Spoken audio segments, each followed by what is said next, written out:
Yeah. All right. Hello, Internet. This is Sam Laird from Nashville.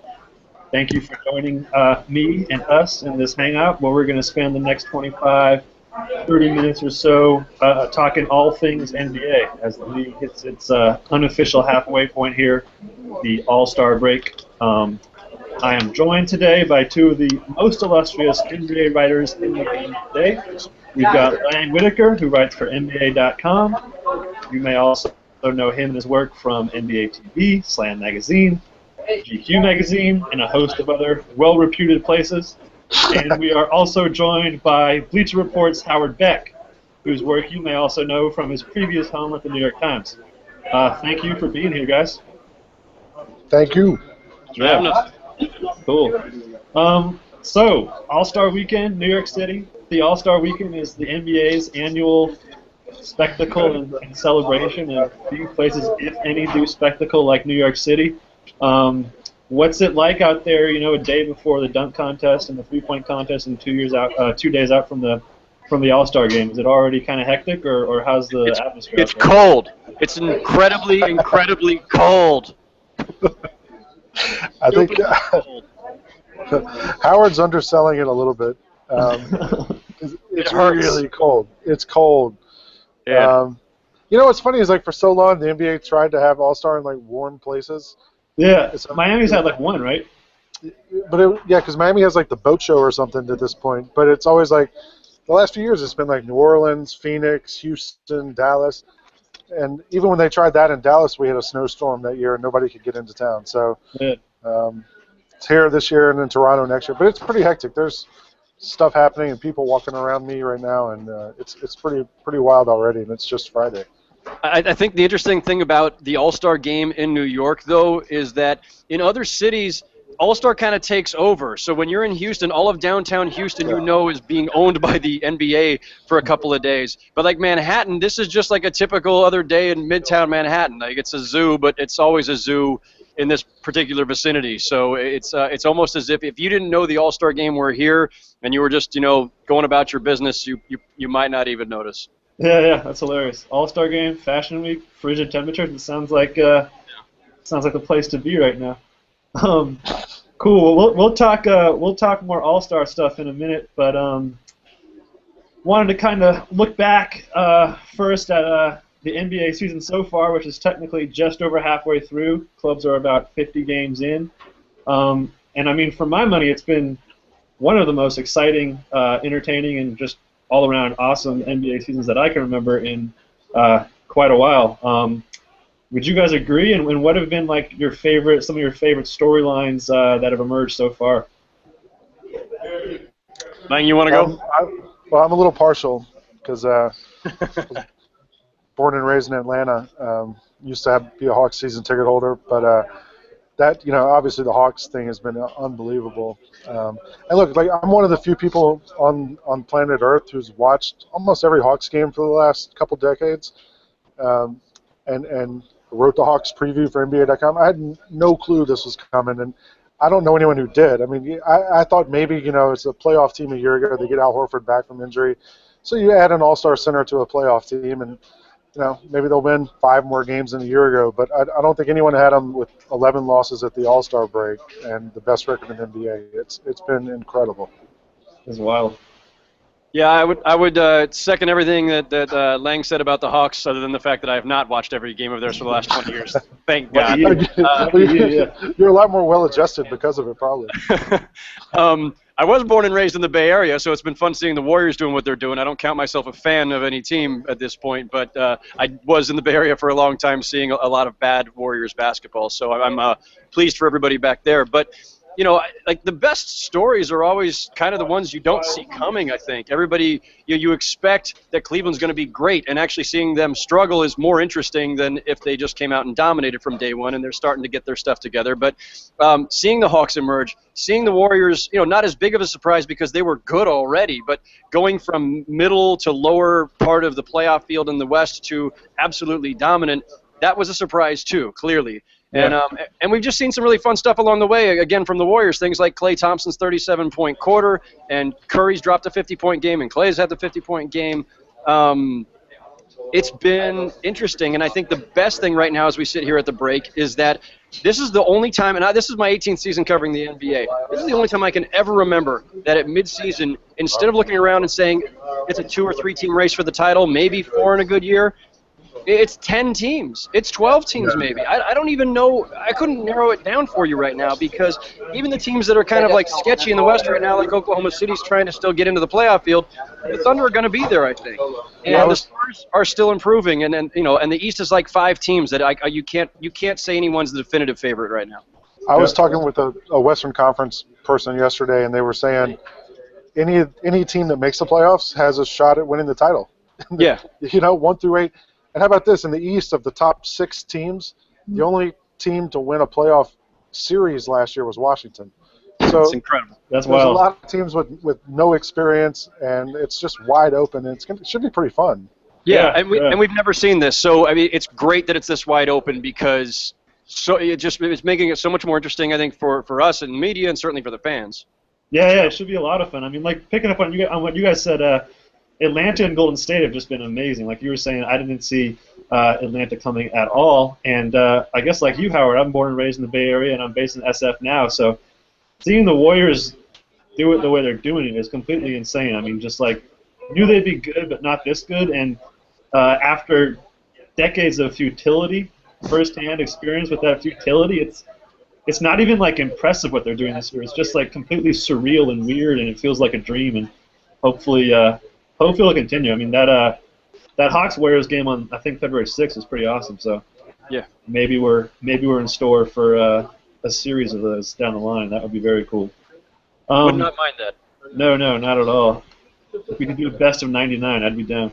Who do you have in your MVP discussion so far if the season ended today? Howard? It's this is going to change. We know it's going to change. The first half MVP, it comes down to Harden and Curry, and it's kind of a coin flip. Statistically, they're pretty close. Harden's scoring more than Steph Curry, but Curry's more efficient. He's got more assists, and is on the team with the better records. But if you want to make a case for Harden or Curry, either way, I think it's a coin flip. But like LeBron is coming hard. The guy that we all forgot about early in the season when we're all talking about Marc Gasol and John Wall and Curry and Harden and everybody else who were like the November MVPs. LeBron is awake and he's coming. So I wouldn't rule him out. I think it then becomes kind of a 3-way race, but it depends. I mean, look, in the NBA, for better or worse, there's kind of established precedent here. The MVP comes from one of the top 3 or 4 teams in the league. You usually got to be on a 50-win team. Anthony Davis has been phenomenal statistically, historically awesome, and there's going to be a lot of people making a case for him, but reality says he probably won't win it because the Pelicans will probably miss the playoffs. So, but it's right now it's Curry or Harden. I agree with what you said, especially about Davis. I mean, I've heard the arguments for him, but how valuable is he if your team isn't a playoff team? Like, you weren't going to make the playoffs without him. You're not going to make them with him. And at the end of the day, to me, it's the MVP. It's not the best player. It's the MVP. It's the most valuable player. And I kind of feel like when Howard covered these, when Shaq was on the Lakers back a decade ago, it was hard for me to argue against or argue for anyone else because with that size and speed and that combination he had, like, who was more valuable than Shaq? And I feel that way a little bit about LeBron now. Like, his value it's relative, obviously, but who is more valuable than LeBron to his team every single year? Yeah. And but the Cavaliers have to get back up, I think, in that top tier. If they somehow, I don't think they will, but if they finished 6th in the East somehow or 5th in the East even, didn't hit that 50-win mark, which has kind of been the magic mark. Again, I'm not saying it's right or wrong, but that's been the case. I think it's harder for LeBron, no matter what he does statistically, if the Cavs are looked at as kind of a second-tier team. Agreed. They seem to have hit the stride, though, of late, and that's rather frightening, I think, for the rest of the league. That was kind of, I'm sure, interested in seeing them continue to struggle the way they had to start the year. How about Rookie of the Year? Let's go to there. I mean, Jabari Parker was really balling pretty hard, but then he got hurt, so Wiggins looked good. Is there anyone else you guys see in that discussion, or is it kind of went away? I think Wiggins is the leader in the clubhouse now. I mean, I think Elfrid Payton's looked pretty good. gotten better as the season's gone along. And I mean, I know it's kind of, I mean, it's a little apples to oranges, but I love watching Mirotic on the Bulls too. Yeah. You know, and that's a guy who's won lots of awards over in Europe, but he's a rookie in the NBA, and he's been pretty good. And you know, when you're making Pau Gasol have to sit on the bench at times, that's a pretty big impact for a rookie. Indeed.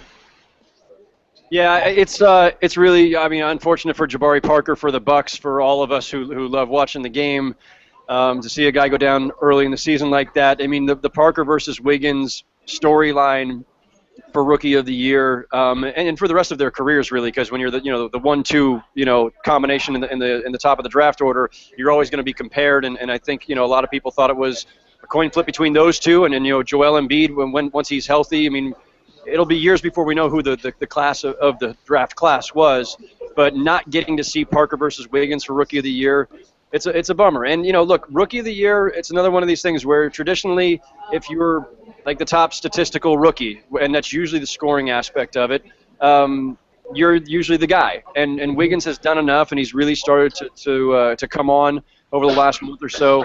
It's going to be hard to challenge him because Elfrid Payton, he's really great defensively. He's a nice distributor, and I like watching Payton. I like his game, and I think he's going to be a really nice point guard in the league. But he's not going to score a lot, and he doesn't have a jumper. And Nerlens Noel, who's like this weird second-year rookie, he's in the conversation there somewhere, and he's done pretty well. But the Sixers are terrible. That'll work against them. Of course, the Timberwolves are also terrible. So it's Wiggins' to lose.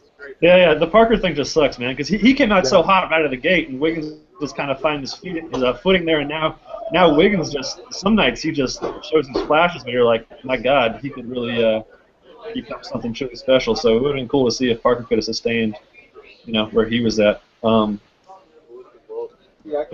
switching gears here a little bit, we're back in New York City where Linsanity took root 3 years ago. A magical run for a couple weeks there that captivated everyone's attention inside and out of the NBA. And Howard, you just wrote a great piece on kind of his struggle to find a real home since that sort of period. So I just wanted to ask you a couple things about that since it was a good read. Talking to him, kind of what was his mindset or his mood like? It's been a struggle the last few years, relatively speaking. Just kind of where is he at mentally, did you think? Well, so I spoke to Jeremy last week when the Lakers were here in New York. He's a very positive kid. He's confident and he's positive, and he's a guy who's very strong in his faith. So you're not going to see him, looking depressed about all this or hanging his head a lot, but you can see just in his expression and his tone, there's some uncertainty, some maybe confusion, and I think feeling a little deflated, like he's fighting against it a little bit.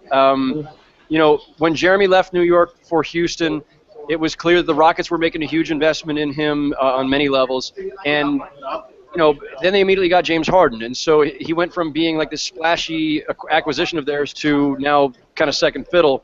Right. And a year later, they get Dwight Howard, and of course, James Harden is a shooting guard who handles the ball a lot, so that took away one of Jeremy's strengths, which is to be a primary ball handler and playmaker.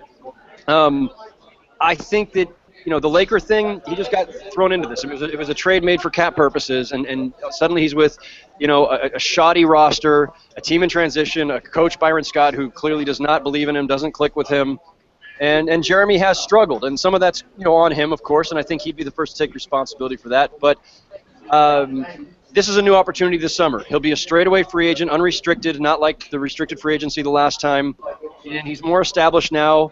There are teams out there that could use a really strong backup, maybe even as a starter, probably as a backup, but he can contribute to a good team. And there are teams out there that definitely believe that, and it'll be interesting to see where he lands, because I think the right fit, the right system, the right coach, Jeremy Lin can still be very successful in this league.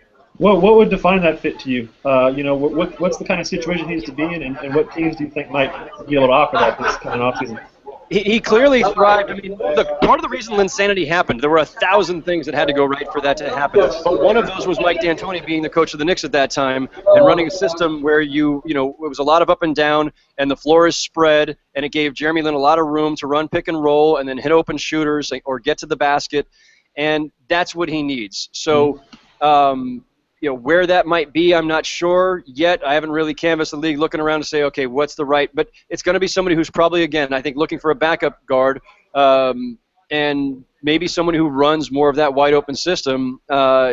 George Karl just took over in Sacramento. That might be an interesting spot for him to land as a second string point guard, with a coach who certainly loves an up-tempo style and who gives his players a lot of freedom and a lot of belief too. I think that's the other thing. He needs a place where he needs a coach who's really going to be, kind of supportive and believe in you and let you work through your struggles instead of yanking you at the first sign of trouble. Yeah. I mean, like you mentioned earlier, he's in a messy situation now in LA. Looks like a rudderless ship down there. And to me personally, one of the more fascinating storylines this year has been just the awfulness of the Lakers and the Knicks, two of the NBA's glamour sort of franchises. And then you got the New York Times trolling the Knicks very well all the time. They took their beat writer off and got him going around to visit, quote-unquote good basketball, wherever it may be, high school girls teams, rec teams, etc. Are people in New York, you guys are both based there, are they down on the Knicks like that, or have they fallen off the radar kind of? I mean, I don't feel like they're that down on the Knicks, only because this is not new. I mean, yeah, they're worse than they've been the last few years, but they haven't been good in so long. I mean, Howard obviously used to be the beat writer, so he's been in the stink before. But I feel like it's kind of the same thing. I mean, if anything, I thought bringing in Phil Jackson gives you a little bit of leash and is able to say, hey, look, guys, we're not good, but we have a plan. We have a guy who's won before and who's going to, use this plan and get us out of this. So give us a little more time, and it buys you some time to me. But I don't feel like it's anything new for Knicks fans. They're used to this now. Yeah, I mean, Phil Jackson is, I think, either the fifth or sixth person in the last decade to be either president or GM. So Knicks fans are used to them hitting the reset button and saying, well, we screwed up. We're going to start over. We're going to bring in this guy. He's going to fix everything. Give us a couple of years to get it straightened out again. And, unfortunately, it does. It feels like, the Knicks fans keep having the rug pulled out from under them and then being asked once again to show some faith and some patience, which is tough. I feel for Knicks fans on that level. But Phil Jackson did inherit kind of a mess. Not as big of a mess as what Donnie Walsh inherited several years ago, but a mess nonetheless. It was a 37-win team with no first-round draft pick and no cap room. And if Phil Jackson had let Carmelo Anthony walk away, they still would have had no cap room. So he really hasn't had a chance to make an imprint on this team. He has made some moves, some of which have backfired, like the Tyson Chandler trade, and that's on Phil Jackson. But he's been in the job for less than a year and has not had a free agency period where he could do much of anything yet. We'll see that this summer, though. They'll have their draft pick, which will probably be top 3, their highest in decades. Yeah. And they'll have at least $27 million in cap room, maybe more if they can make some more moves before the trade deadline on Thursday. So, we'll see soon enough. And I think, Knicks fans for right now, they seem to be kind of, they understand that this is a teardown now. They're excited about the idea of a high lottery pick, which they haven't had in forever. So I think they're kind of willing to ride this out. Yeah, cool. Yeah, hopefully they can get good enough at least where the Times puts their beat writer back on the assignment. Not a high bar, but Nick Scott's enjoying himself running around the country away from the Knicks.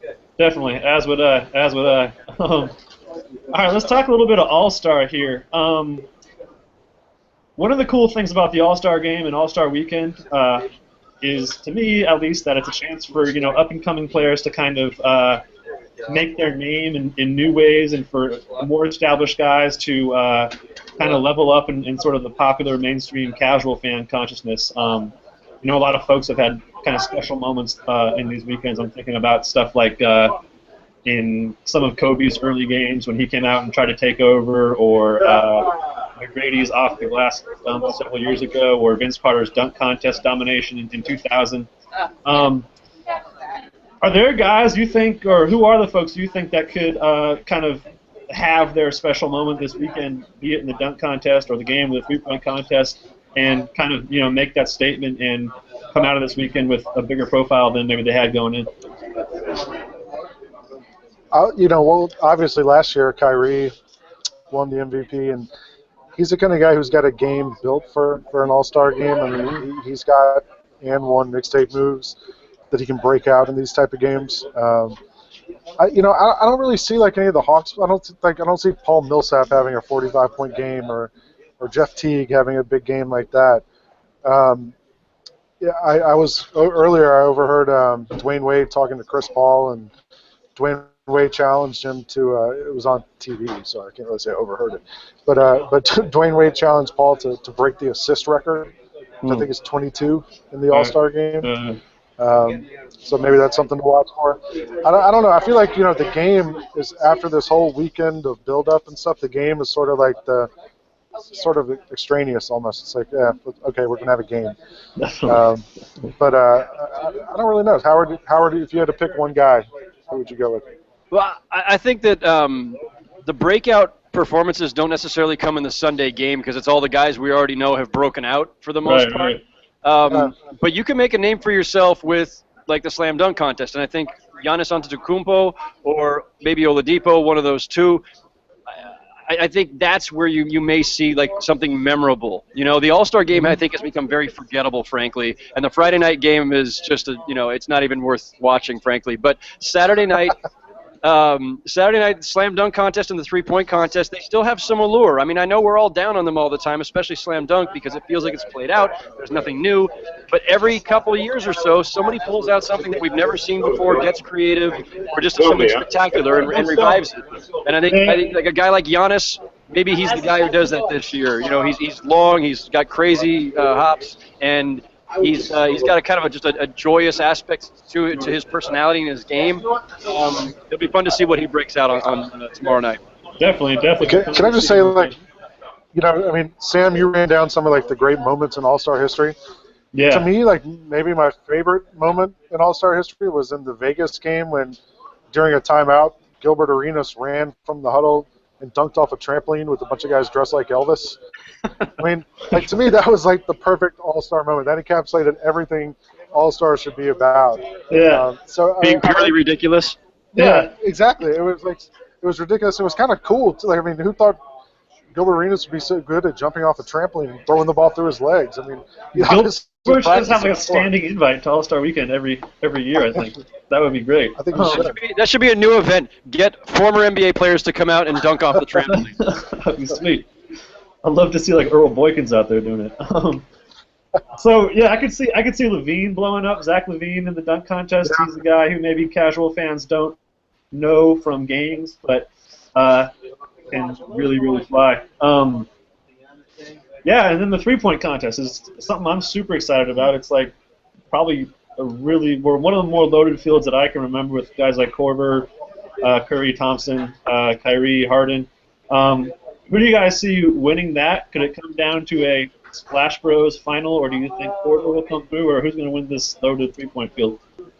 I think it could definitely come down to a Splash Bros final. I talked to JJ Redick this morning. He said the last three-point contest that when he had used the racks and stuff was in high school, and he hasn't practiced at all. So he says he's just going to go out there and wing it and see what happens. That could be interesting. And how about this? The defending champion, Marco Bellinelli, has the worst three-point percentage out of all 8 competitors in the contest this year. So, I mean, look, Korver's been so hot during the season.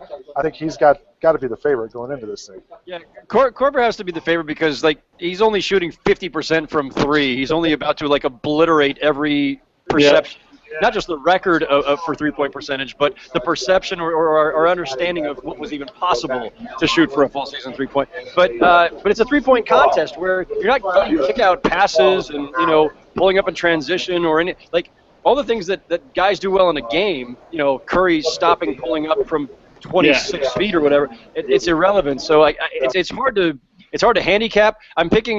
We had to pick for a video we did here, so I picked JJ Redick, but that's mostly because he's the only guy in that group who follows me on Twitter, and he loves the shins, and he loves the shins, which I really respect. So yeah, I like it. Yeah, no, shooting off a rack is definitely not a game situation. But I don't know. I got a good feeling about Clay. He seems like a guy who could catch an outlet pass, go off the dribble, or grab a ball off a rack, and it would be no problem. He's going to make it. He also might be the most competitive out of all these guys. Like he might. I have a feeling he's probably put in a lot more time than he's let on practicing for this thing. Yeah. He's been fun to watch step up this year after he had a great summer with USA basketball. So All NBA All-Star Kyle Korver, 3-point contestant and NBA All-Star. That's something I don't think a lot of people thought they'd hear. No. Do you guys feel like 4 All-Stars from the Hawks is appropriate given how well they've done as a team, or is it kind of like they've been so good as a team because they have these parts that work well together? Lang thinks they should have had 7 All-Stars. You know what I think they should do is have put all 4 guys out there on the court at the same time at some point during the game. Yeah. And Budenholzer's coaching the team, so he should do. Look, I felt like Korver was of the 4, like he was probably the last one that should get in, and that's how it worked out. Mm-hmm. He's an incredible shooter, but he's probably the biggest liability in their starting 5 defensively, and probably the most limited of all the 5 guys. But all that said, he's been an amazing shooter, and I kind of feel like in the East, if it was in the Western Conference, maybe you don't put 4 guys from that team. But in the East, I mean, who else are you going to put on the team? Maybe maybe Vucevic had pretty good. Yeah, I felt like I had him on there ahead of Korver. But other than that, I mean, it's kind of slim pickings in the East. So I feel like the Hawks, why not put them all out there and let Budenholzer coach? Maybe they play 4-on-5 for a little bit, see what happens. That'd be awesome. Renadive would love to see that. I would too. Yeah.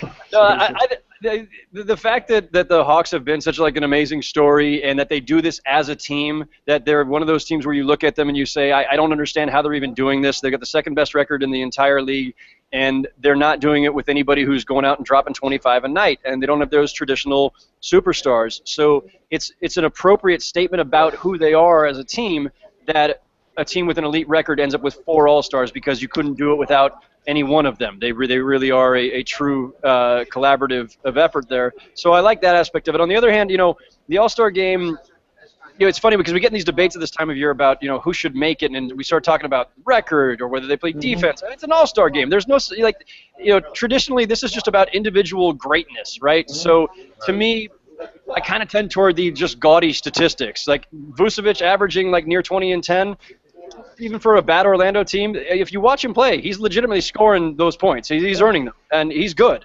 You could have made a case for him. You could have made a case certainly for Brandon Knight with the Bucks. But I don't have any, I don't mind that the Hawks have 4 guys. It's like I say, it's appropriate for what they are this year. Yeah, I can agree with that. All right, we're coming up on time here, but before we wrap up, now that we've seen everyone play for about 50 games or so, who do you guys like coming out of the East, and who do you like coming out of the West, and who do you see winning it all in June? Lang? Don't be shy. I'll say Atlanta in the East. I mean, I don't know who's going to beat them. I mean, Washington and Toronto, obviously, the 2 teams so far this season that have most consistently been up there. Cleveland is turning it on lately. But the way the Hawks have played, if they can keep playing that way, I don't know who beats them. That's the question to me: is can they keep playing that way? And it's pace and space, and in the playoffs, that it's hard to find space and pace. So I don't know if they're going to be able to continue playing that way. Teams that are fast in the regular season historically kind of slow down in the postseason. So that to me is worth watching. But I'll say Atlanta. But I still think Golden State's the best team in the NBA. I know Atlanta beat them in Atlanta, but Golden State has depth, and they have those 2 guys that, when the offense breaks down, I don't know what 2 guys you'd rather have than Clay and Steph out there. So I think Golden State's the team to beat this season. Yeah, it's funny because every year, we get asked these questions, preseason, couple months into the season, All-Star break, and I always hate the question anyway because it's often hard to pick, and things are going to change sometimes dramatically over down the stretch. But this year, I really, really hate the question because there's such a good chance we're going to be horribly, horribly wrong. Yeah. I went with Oklahoma City and Chicago before the season started. And I'm going to stick with Chicago. I'll talk about them first. I still think the Bulls have the best top-to-bottom talent in the Eastern Conference. They're not playing defense at the level that we've seen them play in recent years, but there's no question they can get there. I think they still can get back to that. And that's what it takes. You have to be an elite defensive team. And the Cavaliers I'm still not completely sold on. Washington and Toronto, good but not great. The Hawks, I think, could come out of the East, but I'm sticking with the Bulls for now. I still think that their collection of talent has the best shot. And in the West, my impulse is to take the Warriors, but I can't rule out the Grizzlies, who are really not that far behind them, and I can't rule out the Spurs, who are only lower in the playoff field right now in the bottom half of the bracket because they were missing Kawhi Leonard and Tony Parker for a while. Now they're healthy.